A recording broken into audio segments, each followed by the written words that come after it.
അനുദിന വിശുദ്ധർ ജനുവരി 11 വിശുദ്ധ തിയോഡോഷ്യസ്.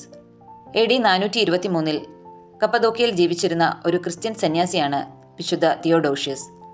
ദൈവസ്നേഹത്തിനായി മാതാപിതാക്കളെയും സുഹൃത്തുക്കളെയും മറ്റെല്ലാത്തിനെയും ഉപേക്ഷിച്ച് പൂർവ്വപിതാവായ അബ്രാഹമിനെ അനുകരിക്കാനുള്ള ആഗ്രഹം ചെറുപ്പത്തിൽ തന്നെ അദ്ദേഹത്തിന് തോന്നി. അദ്ദേഹം ജെറുസലേമിലേക്ക് പുറപ്പെട്ട് വിശുദ്ധ ശിമയോനെ കാണാൻ പോയി. വിശുദ്ധ ശിമയോൻ തിയോഡോഷ്യസിന് വലിയ ആത്മീയ മഹത്വം പ്രവചിക്കുകയും ചെയ്തു. തിയോഡോഷ്യസ് ബെത്ലഹേമിന് സമീപം സന്യാസിമാരുടെ ഒരു ചെറിയ സമൂഹം രൂപീകരിച്ചു. വിവിധ സംസ്കാരങ്ങളിലും ഭാഷകളിലും പെട്ട സന്യാസിമാരുടെ ഒരു സമൂഹം അതിവേഗം വളർന്നു.